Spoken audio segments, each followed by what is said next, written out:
Bonjour, je voudrais raconter dans cette vidéo la vie et le martyre de Sainte Suzanne de Lois.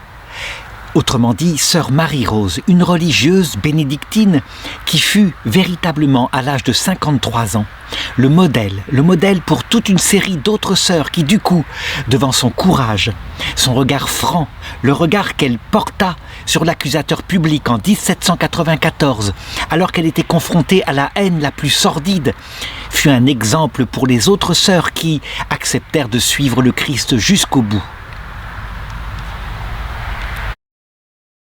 Au départ, elles étaient plus de 50, enfermées dans une prison du côté d'Orange, dans le sud de la France.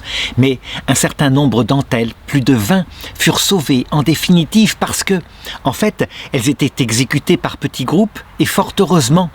Le bourreau, l'organisateur de la terreur en France, Maximilien de Robespierre, périt lui-même de la propre épée qu'il avait levée le 28 juillet 1794.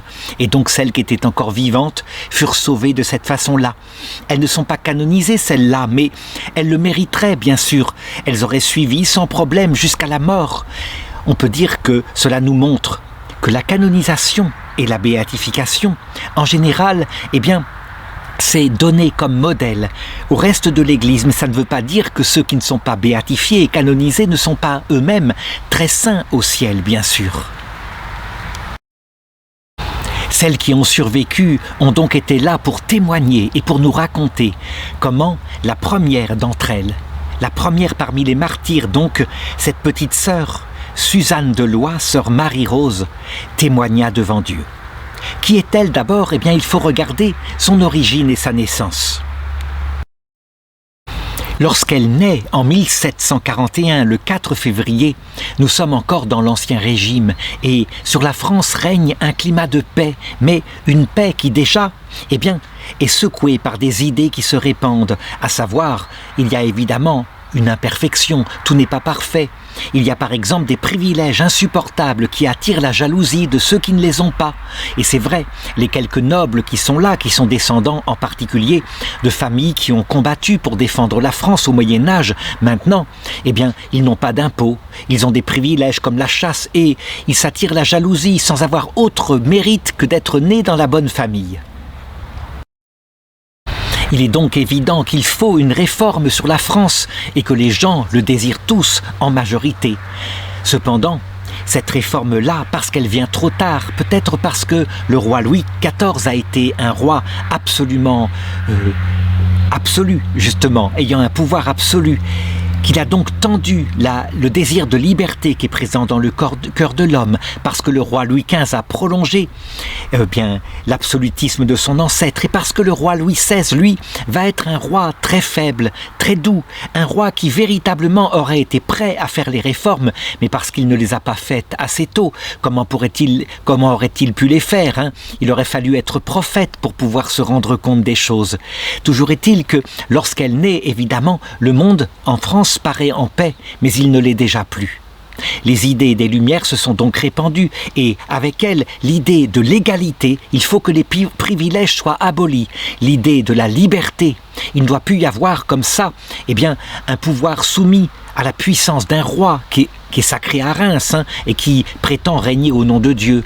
Et puis la fraternité. On pense pouvoir construire ainsi, avec ces idées-là, le meilleur paradis sur terre, la meilleure vie possible, en se passant évidemment des anciennes superstitions qui sont devenues insupportables. Je veux dire la foi catholique. Ce courant et ces idées s'appellent en fait les idées franc-maçonnes. Ça vient de libre penseur. Franc, ça veut dire libre. Maçon, c'est le constructeur de la vie sur Terre. Pourquoi ont-elles eu un tel succès ?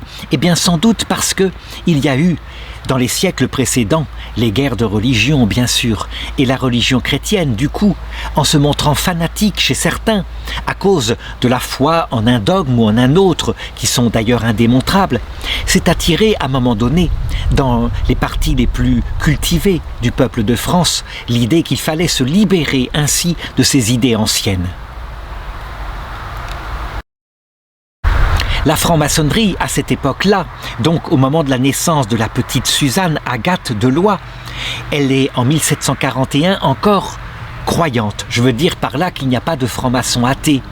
Et il se répand par contre des idées que Dieu, le grand architecte de l'univers, il faut le découvrir, mais indépendamment des dogmes de l'Église. Simplement par le raisonnement de l'intelligence, il est évident que le monde est organisé, qu'il y a donc un grand architecte de l'univers. Et donc les dogmes surajoutés, comme quoi ce Dieu se serait fait homme, qu'il serait mort sur la croix, qu'il faudrait le suivre dans l'obéissance, tout cela, eh bien, par une partie de l'élite française, est déjà rejeté. Toujours est-il que ces idées vont se développer peu à peu dans le peuple, et lorsque Suzanne Agathe Deloye rentre au couvent, elle est très jeune, hein. Elle a 20 ans, nous sommes en 1761, elle est absolument non consciente de ces idées qui courent en France. Pour elle, qui a été élevée dans une famille profondément croyante, elle a marché simplement, comme ça se passait à cette époque-là, pour ceux qui avaient la vocation, dans le chemin de la perfection. Il n'a pas été question pour elle de prendre une vie telle qu'elle lui était présente, ses parents étant finalement des bourgeois, une vie calme, paisible. Non, elle avait le sens de l'absolu et une vocation sincère à laquelle elle est restée fidèle.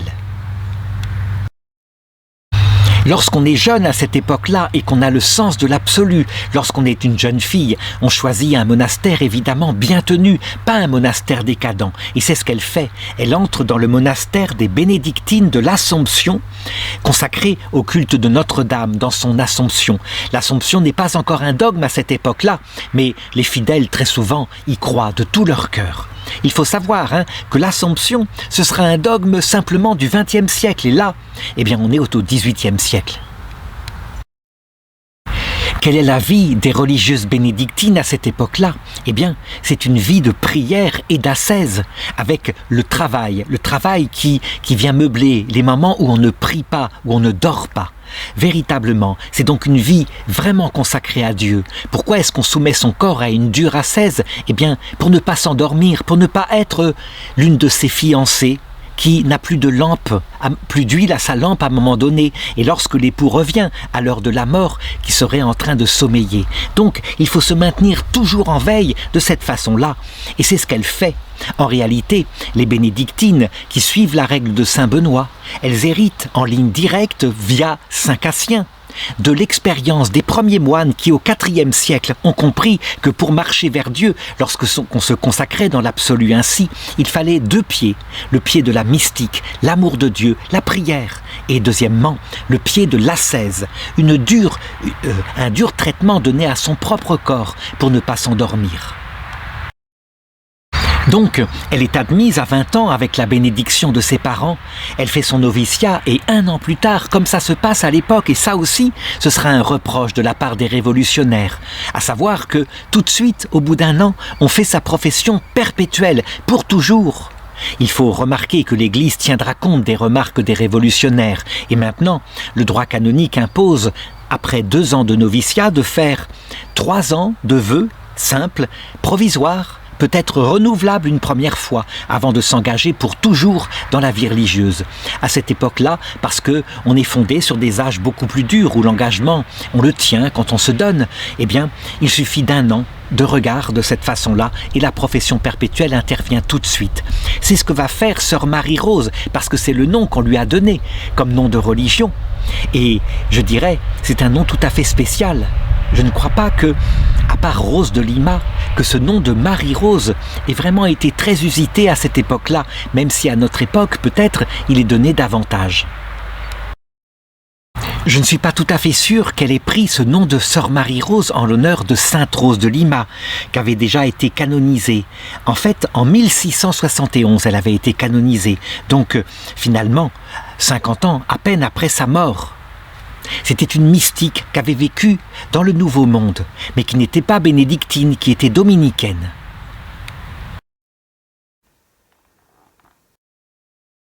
C'est tout à fait possible que ce soit cela, même si je n'en ai pas de preuve, puisqu'il y a des parallèles à faire entre la vie de Sœur Marie-Rose, de Sainte Marie-Rose, et la vie de Sainte Rose de Lima, ne serait-ce que leur entrée dans la vie religieuse au même âge, à l'âge de 20 ans. Ce qui est sûr, c'est que maintenant, elle s'était enfouie comme cela, loin du monde, et elle aurait dû simplement eh bien au bout d'un certain temps, mourir de vieillesse et être oubliée pour être évidemment dans la mémoire de Dieu dans l'autre monde, avec toutes les vierges qui se sont consacrées à lui. Elle va vivre 30 ans sa vie religieuse de manière très fervente, comme je vais le montrer par la suite, puisque, évidemment, si elle n'avait pas été fervente, si elle s'était laissée aller à la paresse, jamais elle ne serait allée jusqu'à produire ce fruit du martyre. Donc, elle vit sa vie religieuse pendant 30 ans, et peu à peu, eh bien les années s'écoulent et arrive la fameuse Révolution française qui, au départ, en 1789, dont le bruit arrive jusqu'au son couvent qui se trouve dans la périphérie de la ville d'Orange, donc dans le sud de la France. Donc au départ, il est probable qu'elle reçut la Révolution dans les années glorieuses, là où des lois qui étaient prises, qui étaient nécessaires, eh bien, ne pouvaient que réjouir le peuple de France. Elle l'a pris positivement. Et c'est vrai, au départ, la fin des privilèges, je dirais, l'égalité devant l'impôt, des tas de choses comme cela, ça ne peut que réjouir les gens. C'est une question de justice politique. Mais l'arbre d'où sortaient ces fruits, je l'ai dit, n'était pas celui qu'on croyait. Il ne s'est pas arrêté là. Ceux qui portaient cet arbre, évidemment, ils avaient d'autres idées. Ils voulaient véritablement extraire de France les anciennes superstitions. C'est comme ça qu'ils les appelaient, je veux dire la foi catholique, au nom de certaines choses comme le culte raisonnable de l'être premier, mais aussi, eh bien, au nom de la possibilité pour l'homme de choisir par lui-même, par sa propre démocratie, par son origine intellectuelle, ce qu'il faisait de sa vie sur terre, indépendamment de ce que prononçait un roi ou encore de ce que prononçait la religion catholique. On pourrait dire à la rigueur que là encore il n'y a pas de problème, après tout, l'homme est un être doté de liberté. Cependant, les valeurs qui furent mises en avant, peut-être parce qu'elles avaient été trop longtemps contraintes, toujours est-il qu'elles explosèrent de manière quasi idolâtrique. Et donc, au bout de quelques années, on le vit. Alors il y eut d'abord cette idée des révolutionnaires à Paris qui s'étaient rassemblés dans une sorte d'assemblée constituante, d'imposer à tous ceux qui étaient de la religion, aussi bien les prêtres que les religieuses, un serment de fidélité à la pensée de la Constitution. Après tout, dans un premier temps, on peut se dire, eh bien pourquoi pas, être fidèle à la constitution de son pays. Ça pourrait être une chose positive, mais en réalité, très vite, ceux qui étaient les plus lucides se rendirent compte que on voulait les rendre fidèles à la Constitution et aux idées de la Constitution, mais même si certaines des idées étaient là, qui allaient contre leur conscience, et il y en avait, en particulier, vouloir les rendre indépendants de ce qui faisait le centre de leur vocation, l'obéissance à l'Église, considérée comme une puissance extérieure étrangère, pour les faire, eh bien, uniquement dépendre, eh bien, du bon vouloir des révolutionnaires. Et donc, beaucoup se rendirent compte dans leur lucidité qu'il y avait là quelque chose d'impossible lorsqu'on se consacre à Dieu. Évidemment, on dépend de Dieu seul, on ne dépend pas des lois votées par la République, en ce qui concerne en tout cas sa conscience profonde. Et donc, on dépend du vicaire de Dieu sur terre, qui est le pape à Rome. Si les idées révolutionnaires avaient été véritablement des idées mises à leur juste place pour libérer l'homme de certaines exagérations, eh bien, elles auraient dit, admettons, ceux qui pourront et ceux qui voudront faire un serment à la Constitution le feront, et les autres pourront être objecteurs de conscience. Mais, on le voit bien, eh bien, ces idées étaient devenues, dès cette époque-là, donc dès 1791, elles étaient devenues des idoles. Comment je peux parler d'idoles? Je veux dire par là des idées qui sont mises au-dessus de tout, au point que, devant elles, on peut véritablement mettre l'homme en second, avec sa conscience en second. Et pourtant, ça paraît contradictoire, puisque l'idée, c'est l'idée de liberté, de fraternité, l'idée, je dirais, de tolérance. Et donc, normalement, au nom de la tolérance, on ne peut pas devenir intolérant. En fait, et c'est là le mécanisme de l'idolâtrie, c'est que, alors que l'idée de tolérance devrait produire effectivement de la tolérance, c'est un minimum, en réalité, au nom de cette idée, on devient intolérant envers ceux qui ne pensent pas comme soi, ce qui est parfaitement contradictoire, mais le fanatisme fait qu'on ne s'en rend pas compte. Il faut le reconnaître, n'importe quelle idée peut devenir une idole, y compris, pourquoi pas, l'idée de charité, charité fraternelle. charité envers Dieu. Et on a vu parfois des prêtres étant capables de tuer parce qu'ils considéraient que certaines personnes n'aimaient pas Dieu. Et donc, au nom de ce Dieu pourtant mort pour des hommes, pour les hommes, et pour tous les pécheurs, on en arrivait à tuer au nom de ce Dieu. Donc on le voit, le mécanisme n'est pas tellement lié à l'idée de tolérance ou à l'idée de charité, mais plutôt à l'orgueil présent dans la contradiction du cœur de l'homme. Voilà pourquoi, sans doute, il est, au-dessus de toutes ces idées, une vertu particulière qui empêche tout fanatisme et qui s'appelle sans doute l'humilité, mais aussi, justement, le respect pour le prochain quand il est sincèrement pensé, l'humilité devant son propre orgueil. Bon, en tout cas, on peut le dire, là les idées révolutionnaires n'étaient plus du tout dans l'humilité. Donc, les révolutionnaires décident, en 1791, toujours au nom de la tolérance et de la liberté, de fermer les anciennes maisons de la superstition. Et ils pensent sincèrement, je crois, au début, que toutes les religieuses, qui sont ainsi depuis leur adolescence souvent dans des vœux esclavagistes, pauvreté, chasteté, obéissance, vont jeter bas toute cette ancienne superstition, et puis se marier, et puis vivre leur vie librement. Et ils ont alors la surprise de voir que un certain nombre de religieuses effectivement font cela, mais que la plupart, la plus grande partie, loin de faire cela, on les prive de leur couvent, on les met sans revenus, on les prive de leur terre pour les bénédictines. Et qu'est-ce qu'elles font ? Elles retournent dans leur maison. Et là, quelquefois en habit civil, parce que c'est trop dangereux de porter son costume de religieuse, elles continuent de vivre très exactement leur vie de jadis. Alors là, les révolutionnaires se disent, manifestement, elles sont manipulées ou alors elles suivent une habitude qui est devenue une seconde nature en elles. Elles sont sectaires, quelque chose comme cela. Il faut dire, à l'actif des révolutionnaires qu'il y a eu effectivement très vite un petit livre écrit par des évêques qui a circulé pour toutes les religieuses et les religieux qui étaient ainsi séparés de leurs règles et de leur fraternité. Le règlement pour la conduite des religieuses dispersées par la Révolution et qui indiquait comment il fallait garder sa vocation en s'imposant par exemple un emploi du temps strict dans la journée, en maintenant sa vie de prière. Et puis, parce qu'il était impossible de trouver des prêtres qui avaient refusé le serment, ils se cachaient à cette époque-là, en essayant de vivre la confession dans le cœur à cœur avec Dieu, en essayant de vivre l'Eucharistie quand on n'en trouvait pas, par l'oraison du cœur.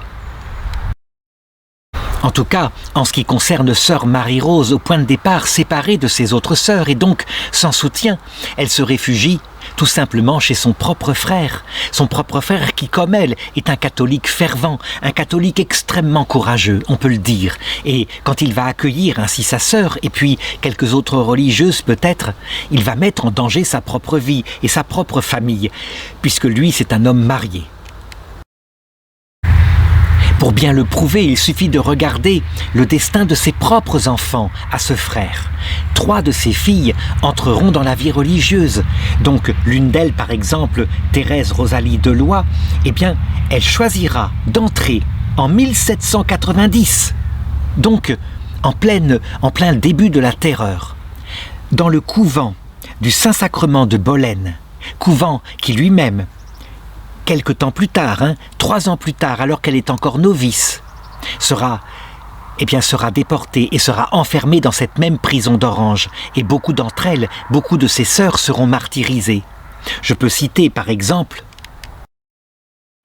la bienheureuse sœur Iphigénie du Saint-Sacrement, qui fut martyrisée le lendemain même de la mort de Sainte Suzanne de Lois, dont je vais raconter le martyre aujourd'hui, et qui faisait partie du couvent où sa petite nièce venait d'entrer.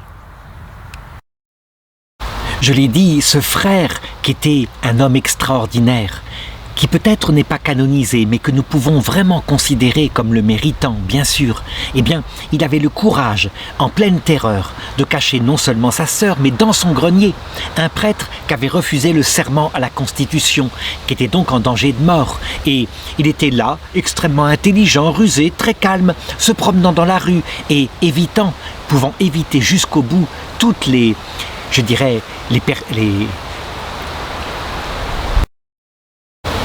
perquisitions venant des sans-culottes qui se méfiaient tout de même.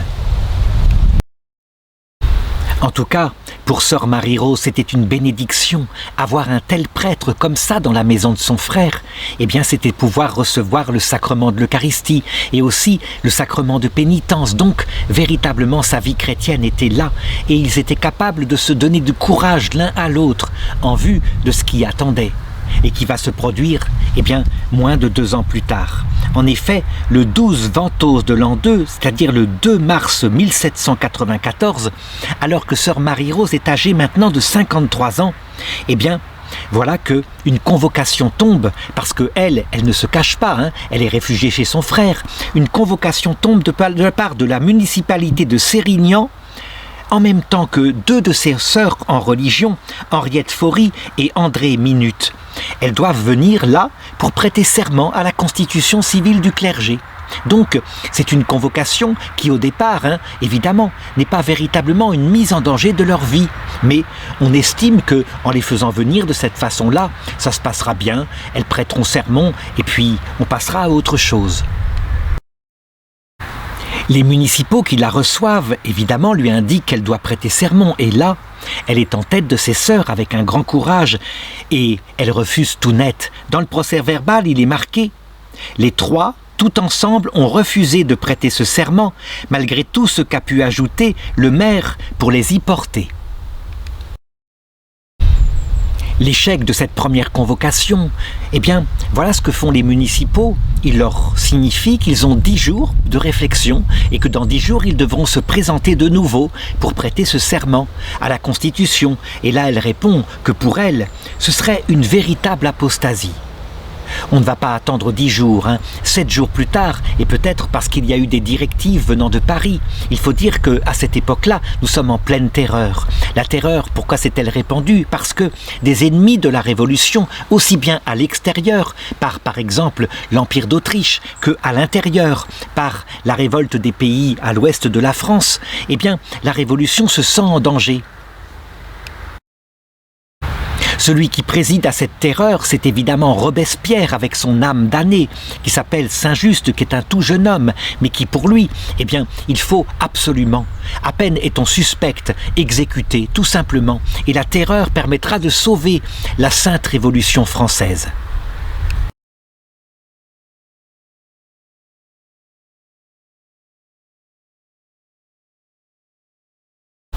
Du coup, tous ceux qui suivent la Révolution sont en danger. La Révolution dévore ses propres enfants. Ceux qui voudraient un peu plus de tolérance et moins d'arbitraire sont eux-mêmes passés par les armes et guillotinés. Ce qui fait que les municipaux de Bolène, eh bien, ils devancent les 10 jours et ils convoquent les sœurs. Elles refusent de nouveau. Alors elles sont aussitôt toutes les 3 placées en état d'arrestation et déportées à la ville d'Orange où il y a une prison et où on est en train de réunir toutes les religieuses du secteur qui ont refusé de prêter serment. Avec elle a été arrêté un chanoine, le chanoine Lusignan, un prêtre qui a refusé de prêter serment. Et on trouve dans les procès-verbaux qui suivent, puisque tout cela se fait de manière administrative, nous vous envoyons les 3 religieuses inassermentées que nous avons ici. C'est une lettre du comité révolutionnaire de Sérignan au comité révolutionnaire d'Orange. Il faut remarquer qu'aucun autre motif d'arrestation n'est mentionné. Et d'ailleurs, qu'est-ce qu'on pourrait reprocher à cette petite sœur tout à fait intériorisée, qui ne sort jamais, qui, je dirais, ne passe que son temps à prier? Sans doute, on pourrait lui reprocher d'être, par son existence même, un reproche vivant contre les fanatiques qui vont bientôt la traiter de fanatique elle-même. Et ce qui est terrible, c'est qu'on la voit qui part ainsi et elle doit être conduite sur la charrette même de son propre frère Alexis, par son domestique accompagné de 2 gardes nationaux.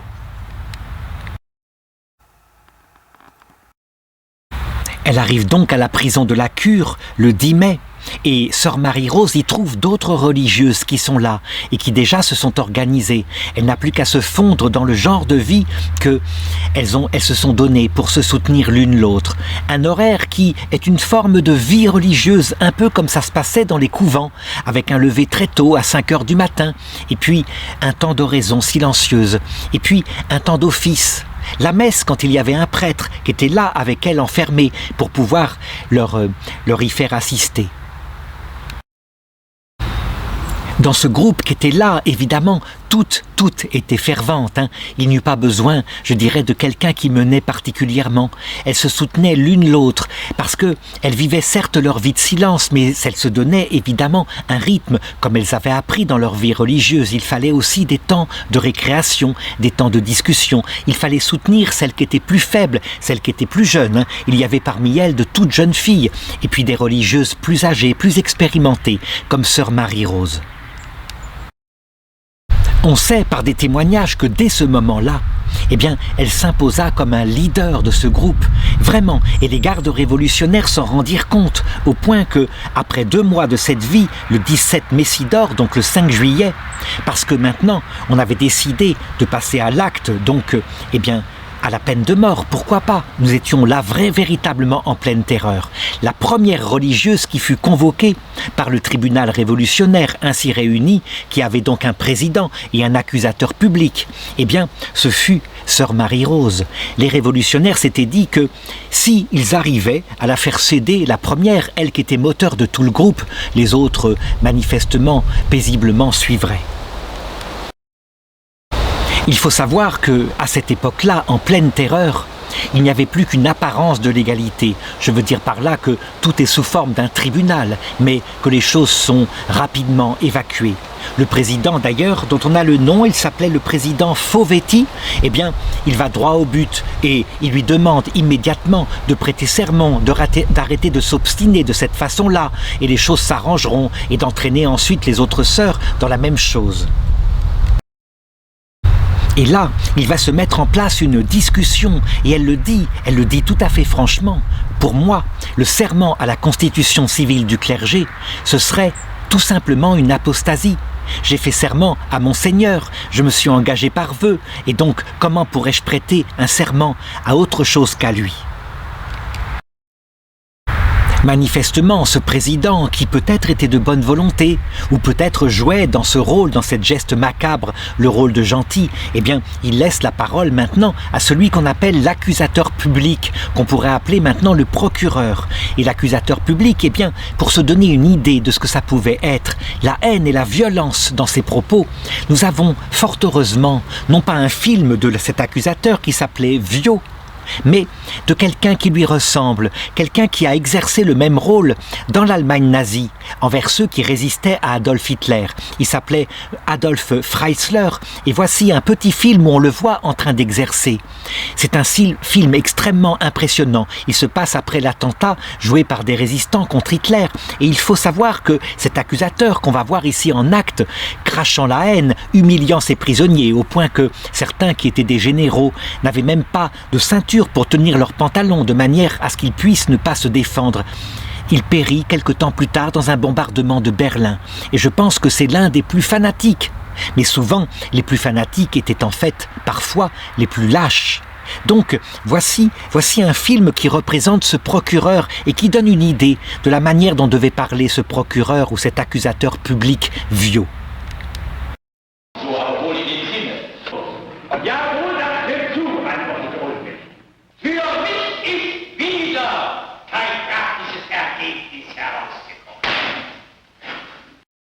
Alors certains peut-être vont se dire que, en comparant Freisler au procureur, à l'accusateur public Viau, je fais ce qu'on appelle un point Godwin, ça veut dire que je ramène tout au nazisme.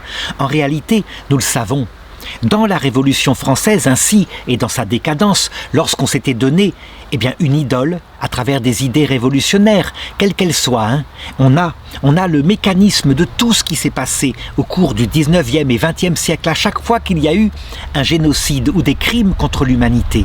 Ça veut dire que lorsqu'on met quelque chose qui n'est plus simplement une statue de pierre, comme le faisaient les anciens, qui eux avaient ce genre de superstition, mais quand on met une idée pour obtenir le bonheur sur la terre, comme idole au-dessus de la personne humaine elle-même, on en arrive à cela. Et donc, tout ce qui s'est passé par la suite, c'est le même mécanisme. Nous avons donc un peu des propos qu'utilisèrent ce procureur, cet accusateur public Viaud. Et il le dit avec une voix pleine de haine. « Ses sœurs et toi, tu es trop ennemi de la liberté. Tu es une fille qui a tout tenté pour détruire la République par ton fanatisme et ta superstition. Tu as refusé le serment qu'on exigeait de toi. Tu as voulu annuler la guerre civile, etc. » On le voit bien, hein, ce sont des accusations tellement folles qui montrent bien que il la traite de fanatique, hein. Eh bien, que le fanatique, c'est celui qui dit qu'il l'est. D'ailleurs, c'est tout à fait étonnant parce que nous avons dans ces gestes révolutionnaires de la part de l'accusateur public central de Paris qui s'appelait Fouquier-Tinville, à qui une religieuse carmélite de Compiègne, qu'allait être exécutée, qui était une femme très simple, demandait, elle ne comprenait pas ce que signifiait ce mot de fanatique dont il l'accusait d'être. Eh bien, il lui dit simplement, par fanatisme, j'entends ton attachement à des pratiques puériles, à tes sottes croyances. Quant à Sainte-Suzanne de Lois, donc sœur Marie-Rose, elle est là et elle regarde en face. Elle ne baisse pas les yeux, elle est ferme parce qu'en fait, elle est portée par quelque chose de plus que ces généraux nazis qui étaient là, qui avaient résisté comme ils le pouvaient contre Hitler. Elle était portée par une foi absolument totale, une espérance parfaite et la certitude que si on allait la condamner à mort, peut-être, parce qu'elle avait bien entendu de ce qui s'était passé, hein, les exécutions de prêtres noyés du côté de Nantes, hein, sur des pontons, des bateaux qu'on coulait pour les noyer en quantité, attachés souvent avec des religieuses, hein, attachées par des liens, comme ça, pour qu'il n'y ait aucun survivant. Eh bien, elle était prête à paraître devant son Seigneur et donc, finalement, les insultes ne lui faisaient pas peur. Elle était pleine de joie. Elle est condamnée à mort le jour même, en même temps qu'un saint prêtre, le chanoine dont j'ai parlé tout à l'heure, le chanoine Antoine Lusignan, qui l'avait accompagné si longtemps en lui donnant la messe dans la maison de son frère. Et lorsqu'elles apprennent tous les deux qu'ils sont condamnés à mort comme cela, à partir de ce moment-là, ils ne vont plus avoir qu'une idée, puisque l'exécution doit avoir lieu le soir même, hein, c'est sans attendre, eh bien, se préparer à la rencontre. Et donc, le chanoine Lusignan, là, en attendant la mort et tandis qu'on les prépare, qu'on coupe ses cheveux pour dégager son cou, il lui donne l'absolution. Et c'est évident. Tandis qu'elle, eh bien, elle ne peut pas lui donner l'absolution. Mais quand on va les amener tous les deux pour le martyre, en les faisant passer par une charrette, eh bien, on se demandait pour ceux qui les regardaient et les autres religieuses qui étaient là, qui furent exécutées très vite, hein, pour beaucoup d'entre elles dès le lendemain, dont Sainte Iphigénie dont j'ai parlé tout à l'heure. Eh bien, on se demandait qui, entre elle et lui, était celui qui donnait le plus de courage à l'autre. Tous les deux portaient l'un et l'autre et ils marchaient ensemble vers la mort, comme s'ils étaient un frère, une sœur, comme s'ils étaient en marche vers le paradis. Toutes les religieuses qui étaient là et les prêtres, toutes celles qui survécurent en témoignèrent. Ils partirent tous les deux vers la mort. Et je dirais plein d'humour, ils étaient pleins d'exaltation, ils donnèrent du courage à tous les autres. Il faut dire que dans la prison, on avait aussi beaucoup d'humour. Ils avaient composé une sorte d'hymne tout à fait particulier, dont je veux lire les paroles. Et on peut imaginer, hein, ce n'est pas sous la musique d'un chant populaire, c'est plutôt sous la musique, une musique classique, hein. Bien loin que la guillotine me cause quelque frayeur, mon Dieu me fait voir en elle un moyen très précieux, qui, par une voie nouvelle, me conduit droit aux cieux. C'est de la poésie, hein. Et donc, ils partirent en chantant ce chant et bien d'autres hymnes. Et ensuite, ce jour même, donc, le 6 juillet 1794, à l'âge de 53 ans, elle s'envola pour le ciel sous le coup de la guillotine. Et le 6 juillet, c'est le jour de sa fête. Et pourquoi l'Église choisit-elle ainsi un tel jour qui pourrait nous paraître un jour de malheur? Parce qu'elle le sait. En réalité, c'est le plus grand jour du bonheur. C'est le jour du dies natalis, le jour de la naissance au ciel. Plus important que tout le reste, puisque le baptême, certes, nous fait rentrer dans la grâce. Les vœux solennels qu'elle prononça, certes, faisaient d'elle une fiancée du Christ, mais ce jour-là, elle est entrée dans la vision béatifique. Elle a vu face à face après avoir rencontré son Jésus qui lui est apparu dans son humanité sainte. Elle a vu face à face sa divinité, sans attendre. Comment aurait-on pu la faire attendre? Elle fut donc la première, celle qui inaugura le chemin pour les autres religieuses qui furent exécutées dans les jours suivants et dont on a la liste. L'exécution se prolongea jusqu'à la mort de Robespierre, je l'ai dit.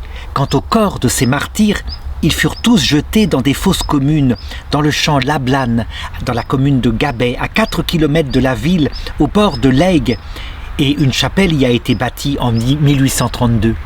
Elles ont été béatifiées, 32 religieuses ont été béatifiées par le pape Pie XI, le 10 mai 1925. Et c'est le pape Jean-Paul II qui en a canonisé certaines d'entre elles, celles qui étaient les plus remarquables par leur courage, donc qui devaient être me données comme modèle.